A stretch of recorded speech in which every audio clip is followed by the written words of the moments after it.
Hi, I'm Jennifer Soames with Santosha Bodywork, your holistic health advocate delivering freedom from chronic pain and teaching you how to live in your own skin. Hi to those of you who are watching live, and hi to those of you who are watching the replay. Today I want to take a few minutes to go over where your hips are.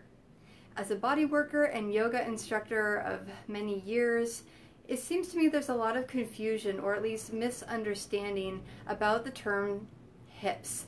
Where actually are they? When I posted the other day asking what kind of videos would you like to see, I got feedback, can you do some yoga poses for the hips? And in reading the description that somebody was asking me, I thought, well, we need to clarify where people's hips are. So here we go. All right, when you talk about your hips, where are you referring to?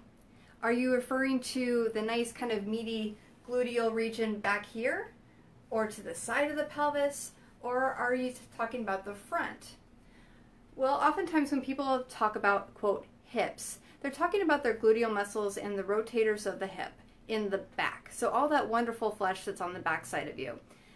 But there's a lot more to your hips than that.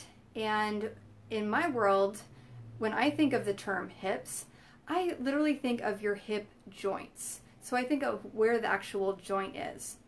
Now, in a thread on my page the other day, someone talked about their hip joint being the part on the side of the pelvis, and I'm going to show you something here. If you put your hands on the side of your pelvis and slide down, kind of like kind of in line where your thigh meets your pelvis, but to the outside, the farthest outsidemost point, you'll feel kind of a sticky outy bit. This is what a lot of people call their hip.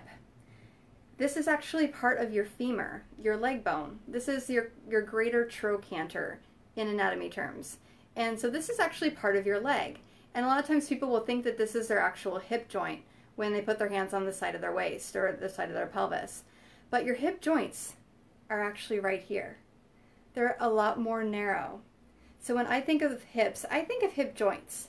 And for you to know where your hip joints are, I'm going to put this down and take a step back and teach you where they are for you. Now if I step back, hopefully you can see me. Your hip joints are actually much more narrow. We think of hips, generally speaking, as the width of our pelvis. And the reason why we think that is because when we're measuring for clothes, when the fashion industry is measuring for, quote, hips, it is the full width around of your pelvis at the widest point. But your anatomical hip joints, if you put your two fists together like this, go ahead and do it, and put them together so the thumbs are touching, and place them down right at your pubic bone, or thereabouts. If you do that, that is the actual distance of your hip joints. They're actually much more narrow, right about here. And that's much different from the width of my pelvis, especially for women, since our pelvises tend to be wider than men's. So now that you know that when you're talking about your hips, that can mean different things depending on who you're talking to. But if you're talking about the hip joints, they're actually much more narrow than your pelvis. And that is really something that's useful to know, because when you're thinking about where you want to stretch, or maybe where you have pain, and you want to communicate that to somebody, whether that's a body worker and yoga instructor like me, or you go into the gym or a yoga class or something else, and you want to be able to describe where you're having aches and pains or where you are trying to accomplish something, having an anatomical reference that is correct can be really, really helpful. Because I've had people come in and they say their hips, but I've actually had people refer to their hips as their sacroiliac joint back here.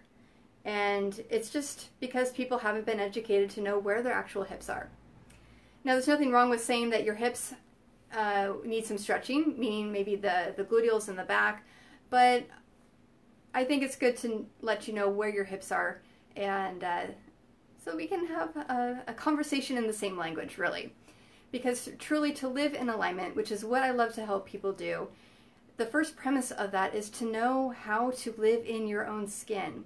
And that means knowing how your body works so that you can take the best care of it possible. If you're still interested in learning some yoga poses or other self-care things for your hips, definitely let me know. Comment below, so make a comment for those of you watching, and I'll be glad to do that. But make sure you tell me what your goal is. Do you want to stretch the gluteals in the back?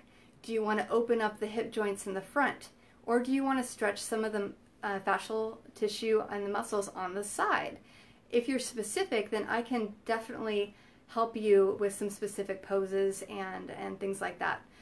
But now that we're talking the same language, I hope that now I can actually make some videos that will help you. So comment below, let me know what you'd like to see for some future videos. And if you have questions about where other parts of your body are, let me know that too, and I'll be happy to educate you so that you can take the best care possible of your own self. If you found this helpful, also let me know that too. I'd love to hear your feedback. Until next time, thanks so much for watching. I'm Jennifer with Santosha Bodywork, your holistic health advocate delivering freedom from chronic pain and teaching you how to live in alignment in both your body and your life. Have a great day.